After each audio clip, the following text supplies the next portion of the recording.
আসসালামু আলাইকুম দর্শক, স্বাগত জানাচ্ছি আরটিভির দুপুরের সংবাদে। আপনাদের সঙ্গে রয়েছি আমি আফসানা সুরাইয়া।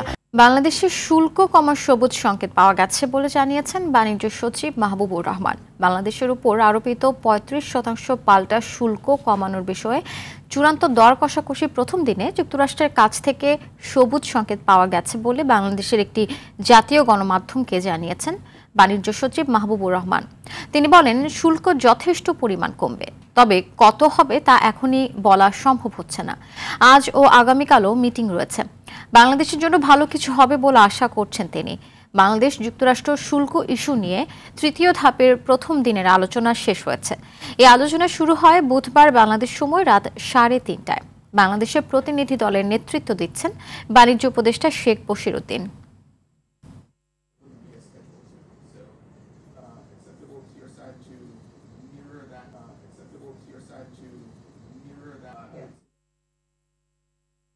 দেশের তৈরি পোশাকের সবচেয়ে বড় পাইকারি বাজার কেরানীগঞ্জ গার্মেন্টস পল্লী। এখানে গড়ে ওঠা 10,000 কারখানা ও 6,000 শোরুম চাহিদা মেটায় দেশের শতকরা 70% পোশাকের। তবে অপরিকল্পিতভাবে গড়ে ওঠা অগ্নি ঝুঁকিতে রয়েছে পোশাক পল্লীটি।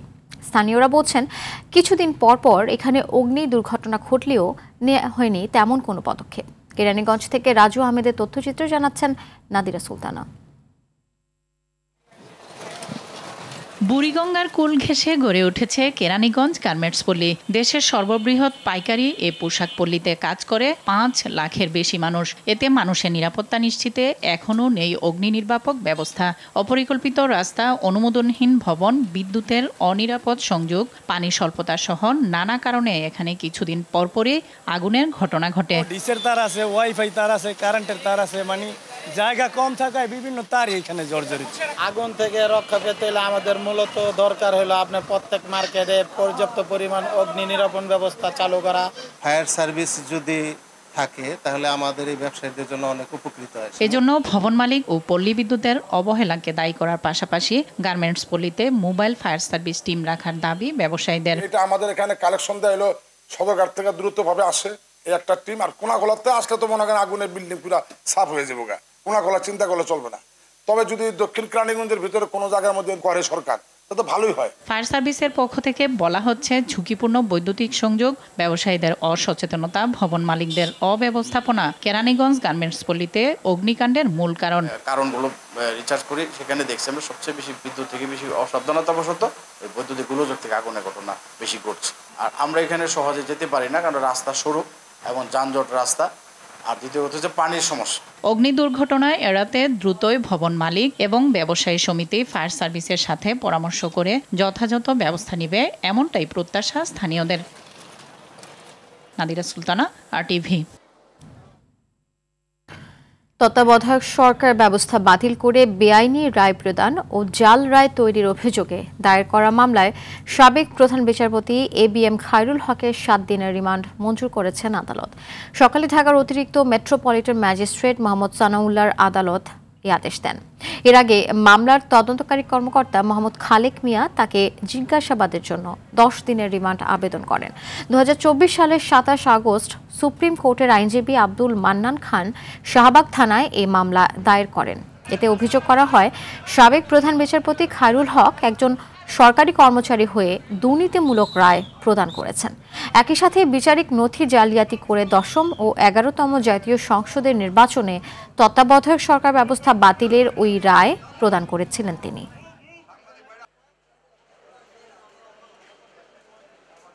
আওয়ামী লীগের দূষর শেখ হাসিনার যারা পদলোহিত করত, তারা বিজ্ঞ আদালতে এসে অনেক কথাই বলে। তারা বলে এটার সাথে জড়িত ছিলাম না, আমি এটা করি নাই, ওইটা করি নাই, অসুস্থ হয়ে যায়, অনেক সময় কারাবাচরণও করে। এটা আমরা মাথায় নেই না। বিজ্ঞ আদালতে উনি বলেছেন এসব ঠিক না, এটা সত্য না, এটা বলেছি। কিন্তু আমরা বিজ্ঞ আদালতে বলেছি, সব বিস্তারিত আমরা বলেছি। বিজ্ঞ আদালত শুনে 7 দিনের রিমান্ড মঞ্জুর করে। জুলাই গণঅভ্যুত্থানের প্রথম শহীদ বেগম রোকেয়া বিশ্ববিদ্যালয়ের শিক্ষার্থী আবু সাইদ হত্যার ঘটনায় মানবতাবিরোধী অপরাধের মামলার অভিযোগ গঠনের উপর আসামি পক্ষে রাষ্ট্র নিযুক্ত আইনজীবীদের শুনানি চলছে। দুপুর 12:15টায় বিচারপতি নজরুল ইসলাম চৌধুরীর নেতৃত্বাধীন 3 বিচারপতির আন্তর্জাতিক অপরাধ ট্রাইব্যুনাল 2-এ শুরু হয় এই শুনানি। এর আগে সকালে মামলার 30 আসামির মধ্যে গ্রেপ্তার রংপুর বেগম রোকেয়া বিশ্ববিদ্যালয়ের সাবেক প্রক্টর শরীফুল সহ 6 আসামিকে ট্রাইব্যুনালে হাজির করা হয়। মঙ্গলবারও হয় এই মামলায় গ্রেপ্তারকৃত আসামি পক্ষের আইনজীবীদের শুনানি। সেদিন আইনজীবীরা তাদের মক্কেলদের অভিযোগ থেকে অব্যাহতির আবেদন করেন।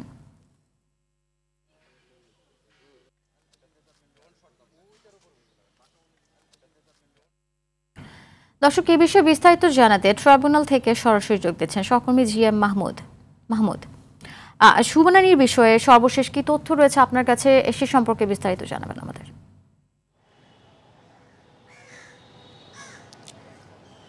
আফসানা, কিছুক্ষণ আগেই এই আবু সাইদ হত্যা মামলার উপর যে শুনানি সেটি শেষ হয়েছে।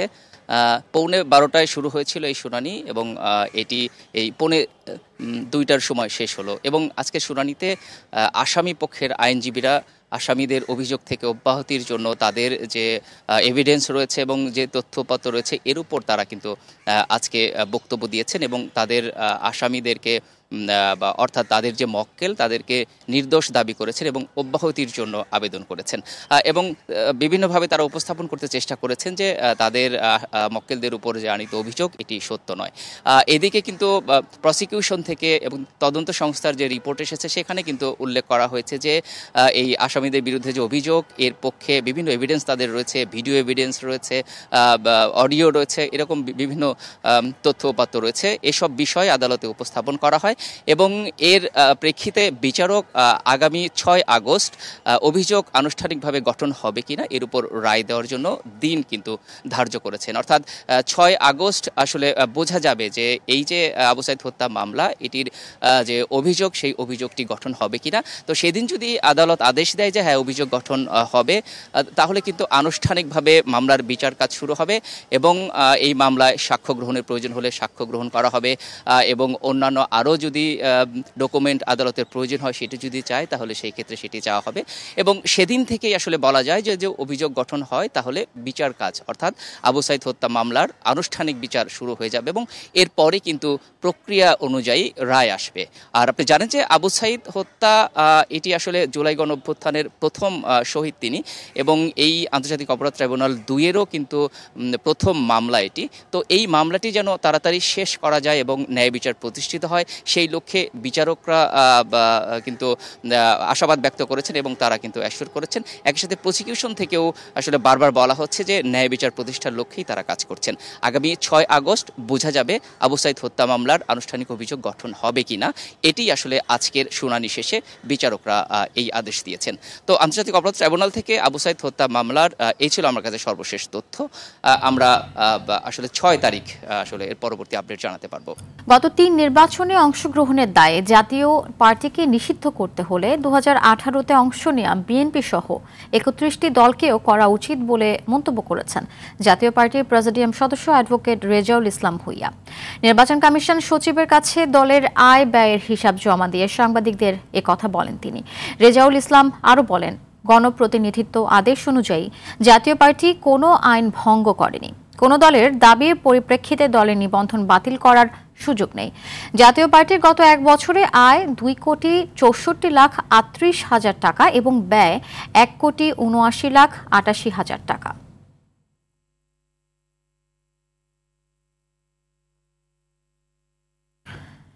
গুলশানের সাবেক সংসদ সদস্য শাম্মী আহমেদের বাসা থেকে 50 লাখ টাকা চাঁদা নিতে গিয়ে গ্রেফতার 5 জনের মধ্যে একজনের বাসা থেকে 2,25,00,000 টাকার চেক উদ্ধার করা হয়েছে বলে জানিয়েছেন ডিএমপির গণমাধ্যম ও জনসংযোগ বিভাগের উপকমিশনার মোহাম্মদ তালিবুর রহমান। দুপুরে সমসাময়িক বিষয় নিয়ে ডিএমপির প্রাত্যহিক ব্রিফিংয়ে কথা বলেন তিনি। এ সময় তিনি আরও জানান, অপরাধ দমনে পুলিশ মাঠে সক্রিয় রয়েছে। তাছাড়া চলতি বছর প্রতি মাসে গড়ে খুন 20টি, ছিনতাই 46টি ও চাঁদাবাজির 70টি ঘটনা ঘটেছে। যথেষ্ট সক্রিয় রয়েছে মাঠে এবং ঢাকা মহানগর পুলিশ যথাযথভাবে কাজ করছে দেখে কিন্তু অপরাধের মাত্রাটা অনেকটাই স্থিতিশীল রয়েছে এবং যেসব ঘটনা ঘটছে খুব অল্প সময়ের ব্যবধানে সেই ঘটনায় জড়িতদের আমরা আইনের আওতায় নিয়ে আসতে পারছি। দেশ গড়তে জুলাই পদযাত্রা কর্মসূচির অংশ হিসেবে নরসিংদীতে পথসভা ও সমাবেশে অংশ নিচ্ছেন এনসিপির কেন্দ্রীয় নেতারা। এই কর্মসূচিকে ঘিরে জেলার এনসিপির সব নেতাকর্মী পথসভায় যোগদান দিতে এরই মাঝে প্রস্তুতি নিচ্ছেন। এইচএসসি পরীক্ষা থাকায় বিকেল 4টা থেকে কর্মসূচি শুরু করা হবে। এ সময় নরসিংদী পৌরসভার চত্বরের সামনে আয়োজিত সমাবেশে লক্ষাধিক মানুষের সমাগমের আশা করছেন জেলার নেতারা।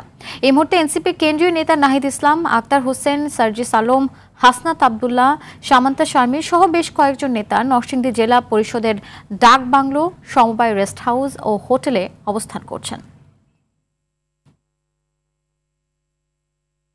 এদিকে নরসিংদী পৌরসভায় এনসিপির জুলাই পদযাত্রা দিনে শহরের ষাটির পাড়ায় সমাবেশের আয়োজন করেছে বিএনপি ও এর অঙ্গ সংগঠনগুলো। জুলাই আগস্ট বিপ্লবের শহীদদের হত্যাকারীদের গ্রেফতার ও বিচারের দাবিতে এই সমাবেশ ডাকা হয়। এনসিপির পথসভা ও বিএনপির সমাবেশকে ঘিরে শহরে টানটান উত্তেজনা বিরাজ করছে। এদিকে এনসিপি নেতা নাহিদ ইসলাম ও তার সফর সঙ্গীদের নরসিংদীতে আগমনে স্বাগত জানিয়েছেন বিএনপি। তবে সামাজিক যোগাযোগ মাধ্যমে ফেসবুকে বিভিন্ন আইডি থেকে ছড়ানো হচ্ছে বিএনপি এবং এর নেতা কর্মীদের নিয়ে এনসিপি যদি তাদের পথসভায় কোনো প্রকার মিথ্যা ও গুজব সহ কোনো সমালোচনা করে তাহলে বিএনপির অঙ্গ সংগঠনের ডাকা সমাবেশ থেকে তা প্রতিহত করবেন বলে হুঁশিয়ারি দেন দলীয় নেতাকর্মীরা।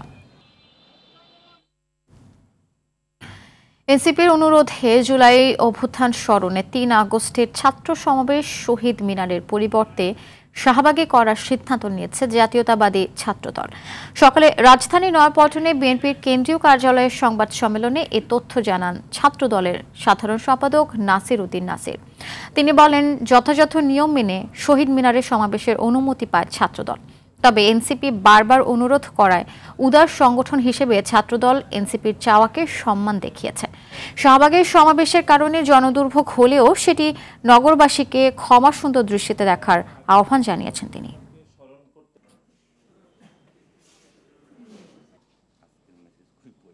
নতুন যে রাজনৈতিক দল গঠিত হয়েছে তারা বিভিন্ন পর্যায়ে আমাদের সাথে ব্যক্তিগতভাবে যোগাযোগ করেছেন এবং তারা আমাদেরকে অনুরোধ করেছেন যে তারা কেন্দ্রীয় শহীদ মিনারের প্রোগ্রামটি তারা করতে চান। যেহেতু 3 আগস্ট এই প্রোগ্রামটি আমরা কেন্দ্রীয় সংসদের সম্মিলিত সিদ্ধান্তের মাধ্যমে আমরা নিয়েছিলাম, সেক্ষেত্রে তাদের অনুরোধের বিষয়ে গতকাল আমরা কেন্দ্রীয় সংসদের জরুরি একটি মিটিং আহ্বান করেছিলাম, সেখানে একটি সিদ্ধান্ত গৃহীত হয়েছে।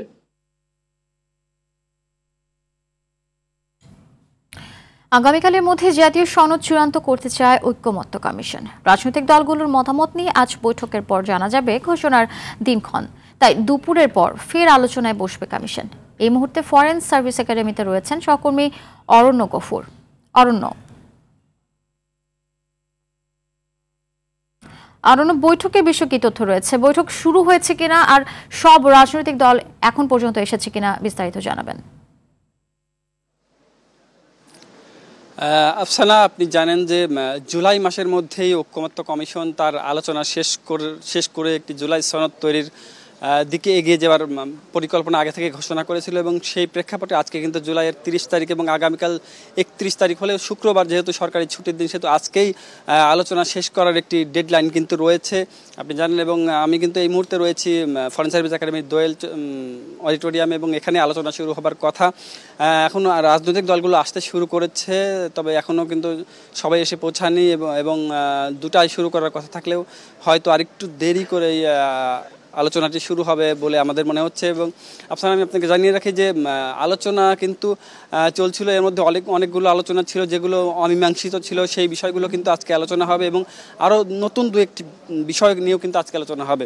বিশেষ করে আপনার রাষ্ট্রের যে 4 মূলনীতি রয়েছে যে সেই মূলনীতির ব্যাপারে কিন্তু অমীমাংসিত আছে, সেই সিদ্ধান্তটি আজকে হওয়ার কথা রয়েছে। তাছাড়া সংসদে নারীদের প্রতিনিধিত্ব কেমন হবে সেই বিষয়টা নিয়ে আজকে হওয়ার কথা এবং এছাড়া রাষ্ট্রপতির ক্ষমতা এবং দায়িত্ব কেমন হবে, বিশেষ করে প্রধানমন্ত্রী এবং রাষ্ট্রপতির ক্ষমতার যে ভারসাম্যের একটি কথা ছিল সেই বিষয়টা নিয়ে আজকে কিন্তু আলোচনা হবে।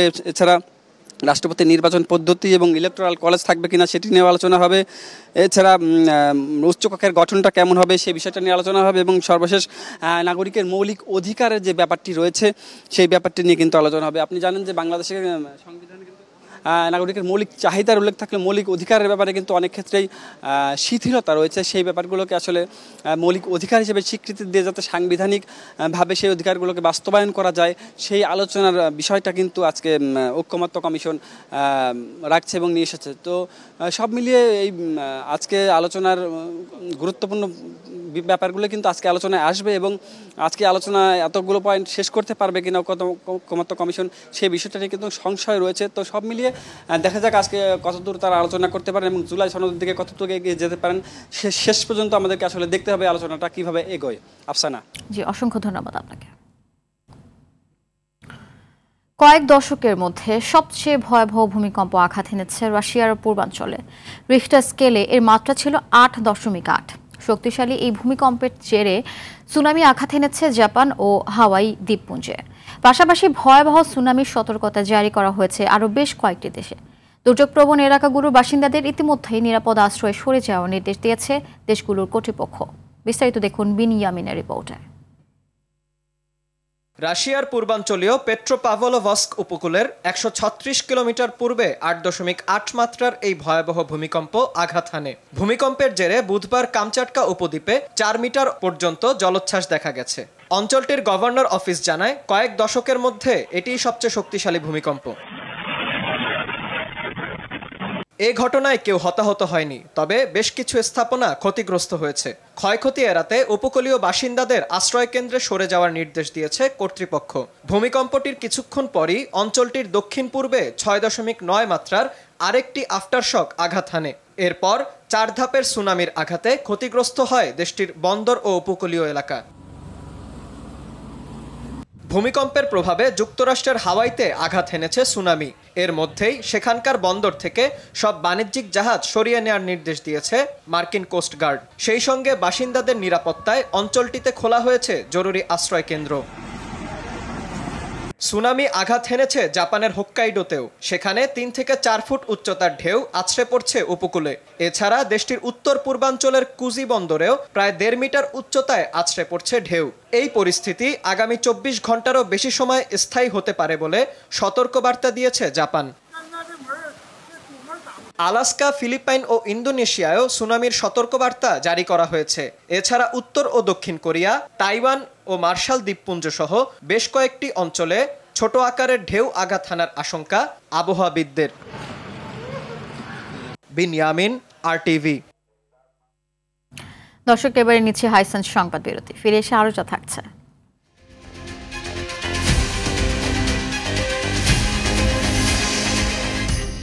বাইশ মাসে গাজায় 60,000-এরও বেশি প্রাণহানি। যুদ্ধ বন্ধ না হলে সেপ্টেম্বরের মধ্যে ফিলিস্তিনকে স্বীকৃতি দেওয়ার ঘোষণা যুক্তরাজ্যের।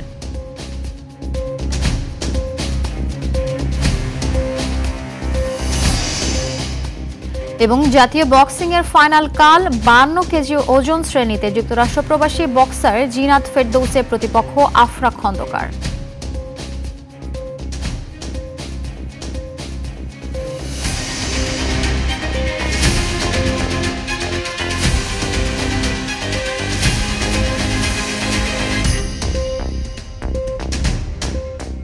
কাপ্তাই হ্রদের পানি বাড়ায় ডুবে গেছে রাঙামাটির পর্যটনের আকর্ষণ ঝুলন্ত ব্রিজ। ব্রিজটি হ্রদের পানিতে আংশিক ডুবে যাওয়ায় পর্যটকদের চলাচলের সাময়িক নিষেধাজ্ঞা দিয়েছে পর্যটন কর্পোরেশন।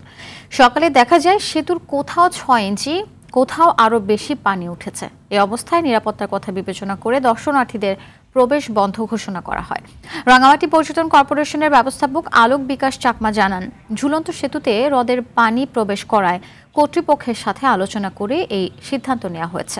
পানি না নামা পর্যন্ত নিষেধাজ্ঞা বহাল রাখার কথাও জানান তিনি।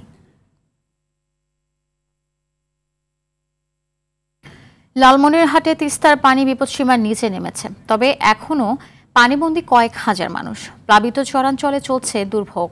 উজান থেকে নেমে আসা ঢলের পানিতে প্লাবিত হয়েছে লালমনিরহাটের বিস্তীর্ণ চরাঞ্চল ও নির্মাঞ্চল।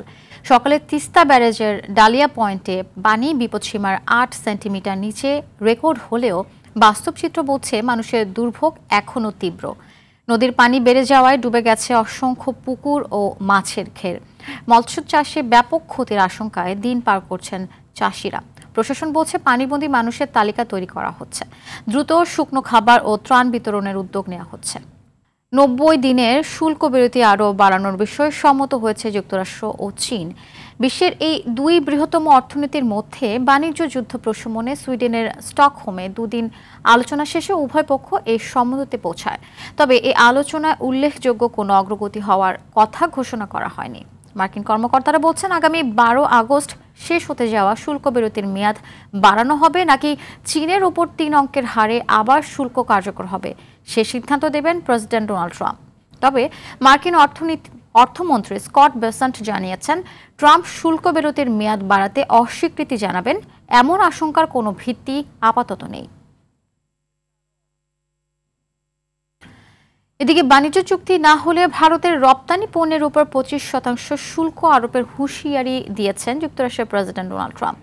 5 দফা আলোচনা শেষে এখনও চুক্তি চূড়ান্ত না হওয়ায় চাপ বাড়ছে নয়াদিল্লির ওপর। চলমান আলোচনায় ইতিবাচক অগ্রগতি হয়েছে জানিয়ে ভারতের কর্মকর্তারা আগামী মাসে চুক্তির কাঠামো দাঁড়িয়ে যেতে পারে বলে আশা প্রকাশ করেছেন। এক প্রতিবেদনে এ তথ্য দিয়েছে বার্তা সংস্থা বিবিসি।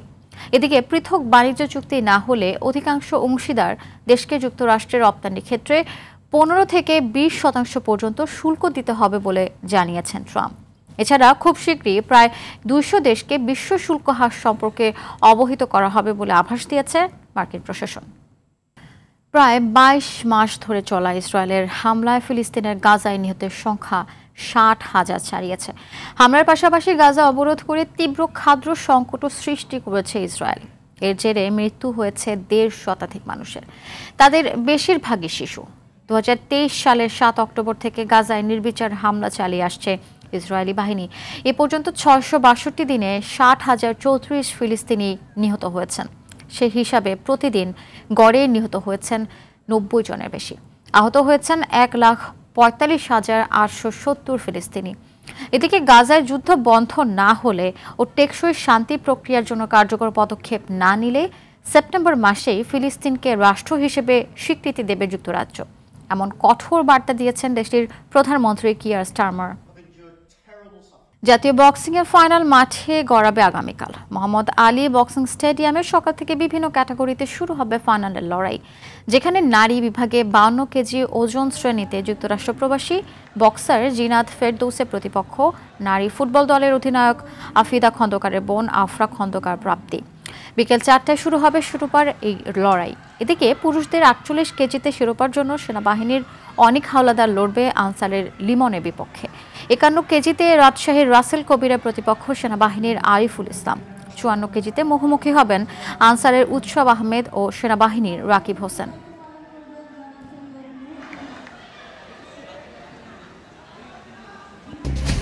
দর্শক, দুপুরের সংবাদ এ পর্যন্তই। জেলার সংবাদ বিকেল 4:05টায় দেখার আমন্ত্রণ রইল। এতক্ষণ সাথে থাকার জন্য অসংখ্য ধন্যবাদ।